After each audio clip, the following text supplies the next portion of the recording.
Well, here we go. At the starting line of Arc 2, ready to take on yet another arc. Yes. So yeah, I know I haven't been uploading much, but oh well, I'm back yet again. Now I've heard many people say that Arc 2 is their favorite out of all three, so I guess it's finally time to find out why. So without further ado, let's get started with today's talk about Book 6, Moon Rising.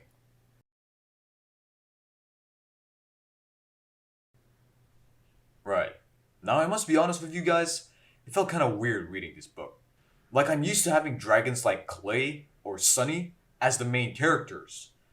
Now, they're just like background characters. You feel me here? Also, something I noticed is that I often found myself having a cramped mind while reading this. Because here's the thing, right? Normally, I would read about what the main character is feeling and the stuff that's going on in their minds. Basically, all the senses are focused on them. But now I'm also reading what everyone else is thinking, so sometimes I get disoriented and lost. I mean, I guess it's the writer's way of making readers feel what Moonwatcher is feeling. And if that's the case, then that's a praise for me, bro. Because the trick sure did work. Reading minds does sound like a good superpower on paper. But now that I've read this book, my original beliefs have been swayed. Also, I had a stab of nostalgia when I was at the part when Moonwatcher entered the school for the first time. Just like my childhood experience, Moonwatcher wanted to be with her mother. She doesn't want her to leave her in school, even though it might be good for her. But I must be honest, I bet anyone has experienced this at least once, so I'm sure it's not only me. And interestingly, right, most of the scenarios experienced by Moonwatcher are relatable, especially to the current generation. Because think about it, right? How many times have we worried about what others are thinking? Especially about us. How many times have those thoughts made your mind whirl like a tornado? Probably too much to count for your fingers. Because, of course, being a teenager is a time where we start to identify ourselves and where we start to find our own kind, the good people who we can trust and hang out with, the people who can accept us for who we are. So it's no surprise that we tend to get more wary about who's good and who's not. Moonwatcher here experienced the same problem. She struggled to get used to the rowdy atmosphere of the school because she was always thinking about what others are thinking. But then again, Moon was born with powers that made it clear that everyone thought she was weird. And those powers gave her more than anxiety. It gave her headaches. And she had to experience them almost all the time before Darkstalker taught her how to ease her thoughts. Still though, besides her powers, it's all somewhat just a metaphor of how some of us teenagers act in social scenarios.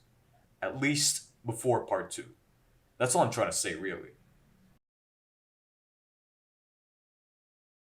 To be honest, this book is by far like the most thrilling one I've read so far. I guess I'm starting to understand why many people say that R2 is their favorite out of all three. I remember me saying that The Lost Hair has a lot of mystery to it. But me personally, this one is on a whole new level. It is a murder mystery. Although the mystery in The Lost Hair did involve murder, but this one is more to a classic murder mystery scenario, if that makes sense.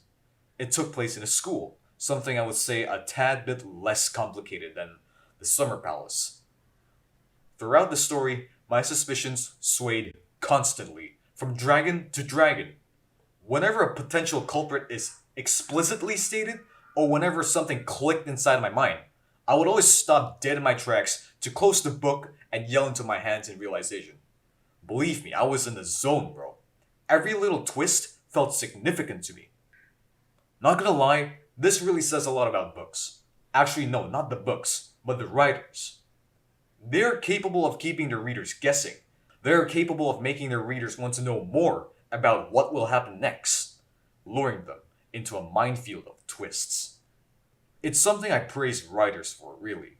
It's one of the reasons why I want to become a writer, an artist, or anything relevant to those. As a hobby, of course. To be honest, I don't feel like I'm ready to take on this hobby as a full-time career just yet. Also, because of how exciting this was, I began to create my own quote-unquote Wings of Fire journal.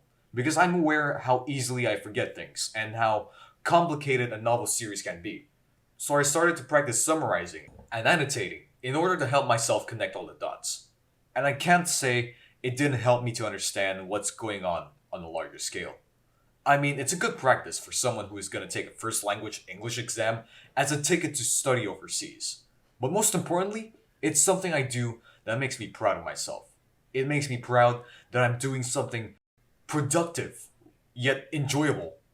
It makes me feel like I'm not wasting my life, you know?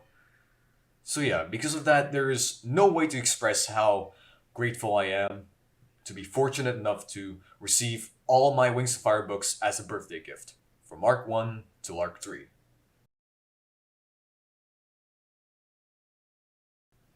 You know, here's something that I have been willing to share with you guys ever since I finished reading this book. It is something that may hurt, and it sure is a tad bit personal, yeah. But it is something I need to let out. So just brace yourselves if you have to.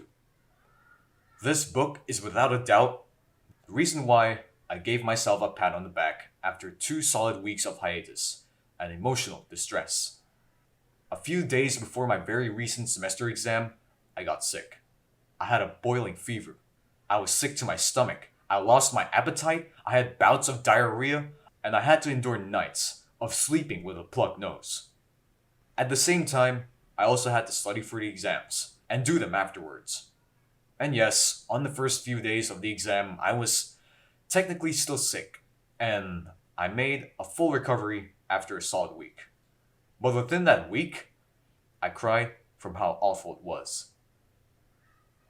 As soon as my exams ended, I found an object that reminded me so much of my childhood, my innocent self that I've lost over the years. I cried again, 3 times in one day. It wasn't over yet though. Not even a couple of days later, I was told by my friend that he recently lost his father due to a heart attack. At first, I felt numb, but that didn't stop the second-handed pain of loss from slowly swallowing me after. On that same day, I may or may not have just lost another friend. I'm not explaining any further. It's something I'm not really comfortable sharing with my viewers. I cried once again that day. That day wasn't the first time I've doubted myself for being a crybaby. But after I read this book, I learned that my sentimentality, my sensitive nature, my tendency to overthink, and the likeliness of me crying whenever I hit even the slightest bit of a rough patch isn't a mistake made when I was creating. It was a gift from God. I learned that being a sensitive guy isn't all that bad. It is the reason why I'm salvaging as many morals as I could from the books I read. It is the reason why I'm able to yap for more than 10 minutes straight about each book I read from the series. It is the reason why you made it this far into this video. That is, if the things I say about each book sound interesting to you. Moonwatcher turned her headaches, her anxiety, the overwhelming thoughts that entered her mind from other dragons, to a skill where she's now capable of suppressing those thoughts from entering her mind. I turned my sensitive nature to a skill where I'm able to feel things others may not feel and share them to the world before I even knew it. My point is, if you ever have a problem about yourself, try to find a way to twist that into something good. It all leads back to a moral that tells people to turn their weaknesses into a strength. And Moonwatcher had successfully done so. Surprisingly, thanks to the help from an animus dragon that lived for 2,000 years, imprisoned somewhere in the continent, feared by his entire tribe. You guys know who I'm talking about. I still wonder whether he's a friend or an enemy.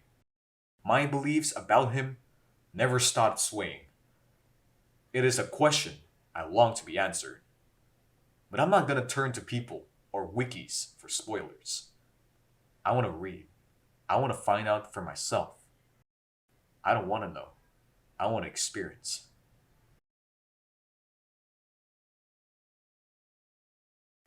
Right, that's pretty much all I want to say about Moon Rising.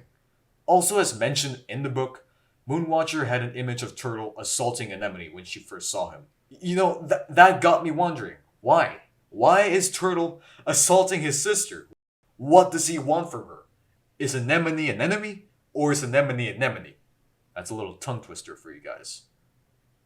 So yeah, with that being said, thank you so much for stopping by, and I wish you all a good day. And of course, a Merry Christmas. Actually, it's not even Christmas yet, but like, oh well. Peace.